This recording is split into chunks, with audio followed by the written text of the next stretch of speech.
இன்றைக்கி என்ன பார்க்க போகிறோம் அப்படின்னா, பொதுவாக நம்ம ரிஜிஸ்டர்டு போஸ்ட்டு அனுப்பணும் அப்படின்னு சொல்கிறோம். ரிஜிஸ்டர்டு போஸ்ட்டு வித் அக்னாலஜ்மெண்ட்டு அப்படின்னு நம்ம அனுப்பும்போது அந்த அக்னாலஜ்மெண்ட்டு கார்டு நமக்கு எல்லா டயத்துலேயும் வர்றதில்ல.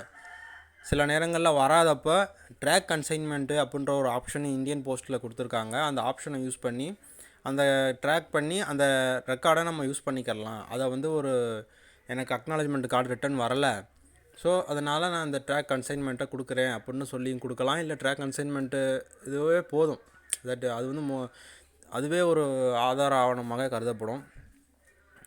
எல்லா இடத்துலையும் ஏற்றுக்குருவாங்க.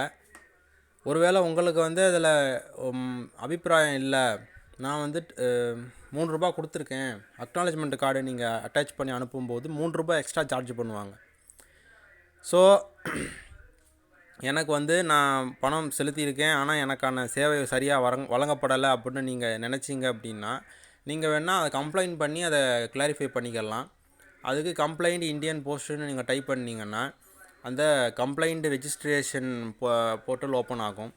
அதில் பார்த்தீங்கன்னா கேட்டகரியில் மெயில் சர்வீசஸ்ன்னு கொடுத்துருங்க. ஆர்டிக்கல் நம்பர் அப்படின்னு ஒன்று வரும். ஆர்டிக்கல் நம்பர் வரும். ஆர்டிக்கல் நம்பரில் நீங்கள் உங்களுடைய அந்த ரிசிப்ட் மாதிரி ஒன்று கொடுத்துருப்பாங்கல்ல, அந்த ரிசிப்ட் மாதிரி இருக்கிற நம்பர் கொடுத்துருங்க. கொடுத்துட்டிங்கன்னா டிஃபால்ட்டாக எல்லாமே செட் ஆகிடும். ரெஜிஸ்டர்டு போஸ்ட்டு அந்த மாதிரி நிறையா விஷயங்கள் வந்துடும். அதே மாதிரி எந்த இடத்துல புக் பண்ணீங்க, அது அதோட அந்த புக்கிங் ஆஃபீஸனுடைய பின்கோடு, ரிசீவிங் ஆஃபீஸினுடைய டெஸ்டினேஷன் அதை ரெஜிஸ்டர் பண்ணியிருப்பாங்கள்ல, அது டிரான்சாக்ஷன் டேட்டு எல்லாமே அதிலே தானாக வந்துடும். நீங்கள் டிஸ்கிரிப்ஷனில் என்ன கண்டென்ட்டோ அதை மட்டும் நீங்கள் ஃபில் பண்ணணும். இந்த மாதிரி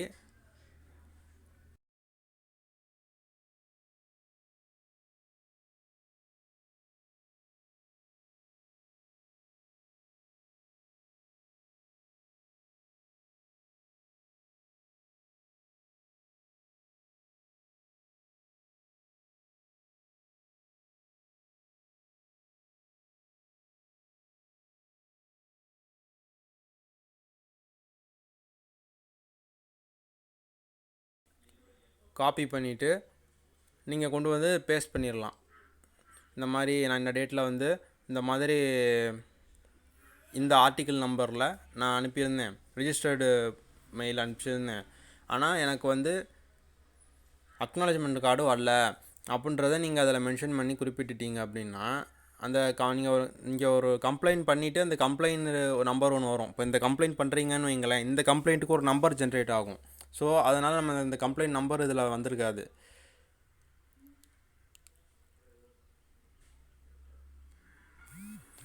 ஓகே, இதை மட்டும் கவனமாக பார்த்துட்டிங்க அப்படின்னா அப்ளிகேண்ட் டீட்டெயில்ஸில் உங்களோட டீட்டெயில்ஸ் ஃபஸ்ட் நேமில் உங்கள் நேமை குறிப்பிட்ருங்க, லாஸ்ட் நேமில் உங்கள் லாஸ்ட் நேம் என்னமோ அதை போட்டுருங்க.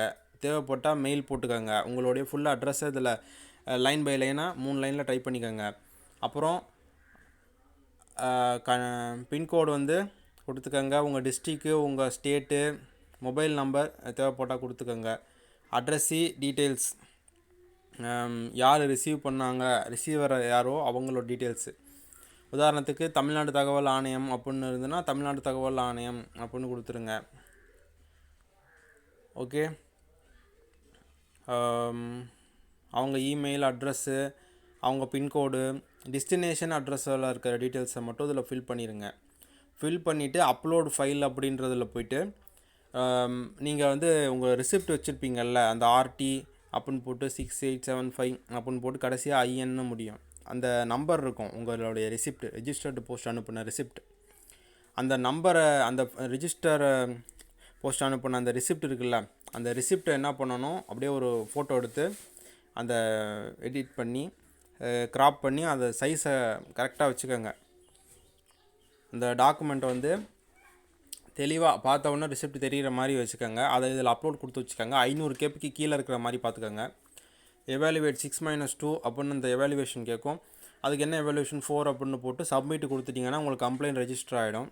கம்ப்ளைண்ட் ரெஜிஸ்டர் ஆனோன்னு ஒரு நம்பர் ஒன்று வரும். உங்களுடைய மெயில் ஐடி, ஃபோன் நம்பர் கொடுத்துருந்தீங்கன்னா அதுக்கு நோட்டிஃபிகேஷன் போயிடும். கம்ப்ளைண்ட் பண்ணுறது ப்ராசஸ் இதுதான். கம்ப்ளைண்ட் நம்பர் வந்துடும். கம்ப்ளைண்ட் நம்பர் வந்த உடனே என்ன பண்ணலாம் அப்படின்னா, நீங்கள் விரும்புனீங்க அப்படின்னா நீங்கள் போய்ட்டு இதில் கான்டாக்டு ஹெல்ப் அண்ட் சப்போர்ட்டு அதில் போய்ட்டு நீங்கள் உங்களுடைய கான்டாக்ட் டீட்டெயில்ஸ் போயிருந்தீங்கன்னா, நான் ஏற்கனவே ஒரு தடவை பண்ணியிருக்கேன் இந்த மாதிரி. என்னென்னா, ஸ்டேட்டுக்கு ஒரு கம்ப்ளைண்ட் தமிழ்நாடு அளவில் ஹெட் ஆஃபீஸு இருக்கும்னு வைங்களேன், அதுக்கு ஒரு மெயில் மட்டும் இன்டர்நெட்டில் தேடி பார்க்கும்போது கிடச்சிச்சு. அந்த மெயிலுக்கு நான் மெயில் பண்ணேன். பட் அதுக்கு ரொம்ப லேட்டாக ரெஸ்பான்ஸ் இருந்துச்சு. இந்த கம்ப்ளைண்ட் பண்ணதுக்குமே ஒரு மாதம் ஒரு 2 வாரம் மினிமம் ஆகும். ஒரு மாதம் கூட ஆயிடுச்சு எனக்கு. அப்போ அதுக்கு ரெஸ்பான்ஸும் ஸ்லோவாக தான் வரும். இவ்வளவு ப்ராசஸ் பண்ணி நமக்கு உடனே ரெஸ்பான்ஸ் வராததுனால தான் நான் ட்ராக் அசைன்மெண்ட் கொடுத்து அதை பிரிண்ட் எடுத்து நான் எல்லா இடத்துலையும் கொடுத்து யூஸ் பண்ணிக்கிறது. பட் ஏடி கார்டு வந்துடுச்சுன்னா அதே நம்ம ஒரு ப்ரூஃப் ஆஃப் எவிடன்ஸாக யூஸ் பண்ணிக்கலாம். ஏடி கார்டு வரல அப்படின்றப்ப ட்ராக் அசைன்மெண்ட்டு கொடுக்க விருப்பம் இல்லாதவங்க இதே ஒரு ஆப்ஷனாக யூஸ் பண்ணிக்கோங்கன்றதுக்காக இது கொடுக்குறேன். உங்களுக்கு இமீடியட்டாக வேணும்னா நீங்கள் ட்ராக் அசைன்மெண்ட்டு கொடுத்து உங்களுக்கு உடனே வந்துடும். பட் இந்த ப்ராசஸ் எல்லாம் முடிஞ்சு உங்களுக்கு கைக்கு வீட்டுக்கே லெட்டர் மாதிரி வரும். நம்ம சப்ஸ்கிரைபர் ஒருத்தங்க வந்து அவங்க ரியல் லைஃப் எக்ஸ்பீரியன்ஸ் பண்ணியிருக்காங்க. அதை நம்ம கூட ஷேர் பண்ணியிருந்தாங்க. அவங்கக்கிட்ட இருந்து நம்ம இந்த மாதிரி தான் சொன்னோம். இந்த ஏடி கார்டு சொன்னேன்ல, அந்த ஏடி கார்டுங்கிறது இப்படி தான் இருக்கும். இதில் வந்து ஏடி கார்டு இல்லை, ரிஜிஸ்டர்டு அந்த ஸ்லிப்பு, ரிஜிஸ்டர்டு மெயில் அனுப்புனதுக்கான ஸ்லிப்பு வந்து இது. அதை வந்து அவங்க வேர்டில் டைப் பண்ணி சிம்பிளாக பண்ணியிருக்காங்க. இதை வந்து மெயிலில் அவங்க அனுப்பும்போது இந்த மாதிரி டெஸ்டினேஷன் அட்ரஸ்க்கு மெயில் பண்ணியிருக்காங்க. அவங்களுக்கு ரிப்ளை வந்திருக்கு. ஸோ இதான் ப்ராசஸ். கொஞ்ச நாள் கழித்து அவங்களுக்கு இந்த மாதிரி வந்துடும். ஓப்பன் பண்ணுனா அதில் வந்து நோட்டிஃபிகேஷன், இந்த மாதிரி உங்களுடைய கம்ப்ளைண்ட் வந்து நாங்கள் இது பண்ணியிருக்கோம் அப்படின்னு சொல்லி அதில் ஒரு ரிசிப்ட் இருக்கும். அதுக்கு உள்ளே பார்த்தீங்கன்னா இந்த மாதிரி இருக்கும். அதாவது அவங்க ரிஜிஸ்டர்டு போஸ்ட்டு கொடுக்கும்போது சைன் வாங்குவாங்கள்ல, அந்த இடத்துல இது டெலிவரி ஆகியிருக்கு, இந்த இடத்துல இவங்க வந்து ரிசீவ் பண்ணியிருக்காங்க, இந்த டேட்டில் ரிசீவ் பண்ணியிருக்காங்கங்கிறதுக்கான அந்த சீலோடு வந்துருச்சு பாருங்கள். இந்த பார்த்தீங்களா, தமிழ்நாடு இன்ஃபர்மேஷன் கமிஷனில் இது வாங்கியிருக்காங்கங்கிறதுக்கான சீல். ஸோ நிறையா ஆர்டிக்கல் ஒரே இடத்துக்கு போய் டெலிவரி ஆகும். ஸோ அவங்க வந்து இந்த ஒரு 10 பேர் இருக்குன்னா இந்த 10 பேரில் இவங்களோட நம்பர் வரும். இந்த ஸ்டார் போட்டிருக்கு பாருங்கள், இந்த இடத்துல அவங்களுடைய நம்பர் இருக்கும். ஸோ இது வந்து டெலிவரி ஆயிடுச்சு அப்படிங்கிறதுக்கான ஒரு ஆதாரமாக இதை பயன்படுத்திக்கலாம் அப்படின்னு சொல்லி சொன்னாங்க. நமக்கு வந்து அவங்க தான் சொன்னாங்க, நம்ம சப்ஸ்கிரைபர் சந்திரசேகர் அவங்க தான் இந்த இன்ஃபர்மேஷனையும் கொடுத்தாங்க. ஸோ இந்த மாதிரி ஒரு வழி இருக்குது, இப்படியும் பயன்படுத்திக்கலாம், விருப்பம் இருக்கிறவங்க செஞ்சுக்கலாம் அப்படின்றக்காக சொல்கிறேன். அப்புறம் இன்னொரு முக்கியமான விஷயம், நிறைய பேர் வந்து என்னோட வாட்ஸ்அப் மெசேஜ் நிறைய பேர் பண்ணுறீங்க, கால் பண்ணுறீங்க. கால் பண்ணி என்ன கேட்குறீங்க அப்படின்னா, உங்கள்கிட்ட ஃபார்மேட் இருக்கா அப்படின்னு சொல்லி கேட்குறீங்க. இந்த ஆர்டிஐ அப்பீல் பண்ணுறதுக்கோ, ஆர்டிஐ ஃபஸ்ட் அப்பீல் பண்ணுறதுக்கோ, இல்லை இந்திய சாட்சிய சட்டப்படி நம்ம சான்றாவணம் கேட்குறதுக்கான அந்த மனு நகல், அந்த மாதிரி ஏதாவது உங்கள்கிட்ட ஃபார்மேட் இருக்கா, சட்ட அறிவிப்பு கடிதத்துக்கு ஃபார்மேட் இருக்கா அப்படின்னு கேட்குறீங்க, இறப்பு சான்றிதழ் பெறுறதுக்கு ஃபார்மேட் இருக்கான்னு கேட்குறீங்க. ஸோ நான் ஃபார்மேட்டு என்கிட்ட இருந்தால் நான் அப்லோட் பண்ணி உங்களுக்கு அந்த லிங்க்கை கொடுத்துருப்பேன். என்கிட்ட ஃபார்மேட் இல்லை. நீங்கள் பக்கத்தில் ஏதாவது நெட்டு சென்டர் இருந்துச்சுன்னா அங்கே கொண்டு போய் இந்த மாதிரி இந்த வீடியோவை காட்டி இதில் சொல்லியிருக்கிற மாதிரி எனக்கு பண்ணித்தாங்க, எனக்கு தமிழ் டைப்பிங் பண்ணுற இடங்களில் நீங்கள் கேட்டிங்கனாலே கிடைக்கும். ரொம்ப எங்கள் சிவகங்கை மாவட்டத்தில் தேவக்கோட்டையிலே எங்களுக்கு இவ்வளோ நெட் சென்டரில் பண்ணித்தர்றதுக்கு ஆள் இருக்காங்க அப்படின்னா மற்ற எல்லா மாவட்டங்கள்லேயும் கிடைக்கிறதுக்கு சாத்தியம் இருக்குது. தேடி பார்த்தா கண்டிப்பாக கிடைக்கும். என்ன கேட்டிங்கன்னா நீங்கள் கையால் எழுதி கொடுக்குறதே பெட்டர்னு சொல்லுவேன்.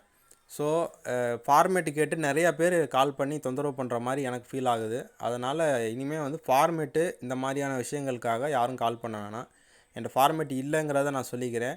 ஒரு 6 மாதமோ 1 வருஷமோ இன் ஃப்யூச்சரில் நான் ஃபார்மேட் ஒரு வேளை உருவாக்குனேன்னா அதை வந்து டெலிகிராம் குரூப்பில் போட்டுருவேன். நம்ம டெலிகிராம் குரூப் இருக்குல்ல, அதில் அப்லோட் பண்ணிடுவேன்.